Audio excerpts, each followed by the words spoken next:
বলিউডের সবচেয়ে জনপ্রিয় সুপারহিরো মুভি হচ্ছে ক্রিশ। কিন্তু ২০১৩ সালে ক্রিশ ৩ মুভি রিলিজ হওয়ার পরে ক্রিশ মুভি নিয়ে তেমন কোনো গুঞ্জন শোনা যায়নি। তবে ২০২৪ সালে হঠাৎ গুঞ্জন উঠেছিল ক্রিশ ৪ মুভি বানানো হবে। তারপর অনেকদিন আর তেমন কোনো আপডেট পাওয়া যায়নি। সাম্প্রতিক ক্রিশ মুভির ডিরেক্টর রাকেশ রোশান জানায় এই ক্রিশ ৪ মুভি নাকি অনেক আগেই বানানো হতো, যদি এর প্রডিউসাররা রাজি থাকতো। কারণ ক্রিশ ৪ মুভির বাজেট হবে ৭০০ কোটি রুপি, যার কারণে বারবার প্রডিউসাররা পিছপা হচ্ছে।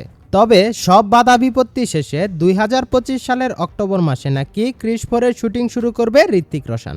কারণ আগামী ২৪শে আগস্ট মুক্তি পেতে চলেছে ঋত্বিক রোশনের বিগ বাজেটের মুভি ওয়ার ২, যেখানে ঋত্বিকের সাথে দেখা যাবে জুনিয়র এনটিআরকে। তো ওয়ার ২ রিলিজের পরপরই ক্রিশ ৪-এর শুটিং শুরু করবে ঋত্বিক রোশন।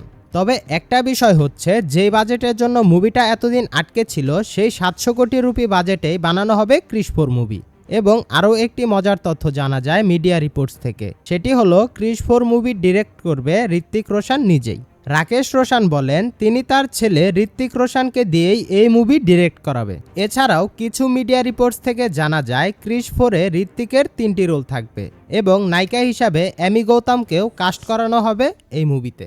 এখন তো ঋত্বিক রোশন পড়ে গেছে মাইনকার চিপায়, কারণ ৭০০ কোটি রুপি বাজেটের মুভিতে অ্যাক্টিং ও ডিরেকশন একসাথে দিতে হবে ঋত্বিক রোশনকে। তবে যাই হোক, রাকেশ রোশনের ছেলে যেহেতু ঋত্বিক রোশন, তবে ভালো কিছুই হবে। আশা করা যায় অডিয়েন্সদের হতাশ করবে না। সবচেয়ে বড় কথা হচ্ছে, আমি নিজেও ক্রিশের সিকোয়েন্স ক্রিশ ৪-এর অপেক্ষায় আছি। আপনি কতটা এক্সাইটেড অবশ্যই কমেন্ট করে জানাবেন কিন্তু। তো এই ছিল ক্রিশ ৪-এর কিছু লেটেস্ট গসিপস। সকলেই ভালো থাকবেন, সুস্থ থাকবেন। আল্লাহ হাফেজ।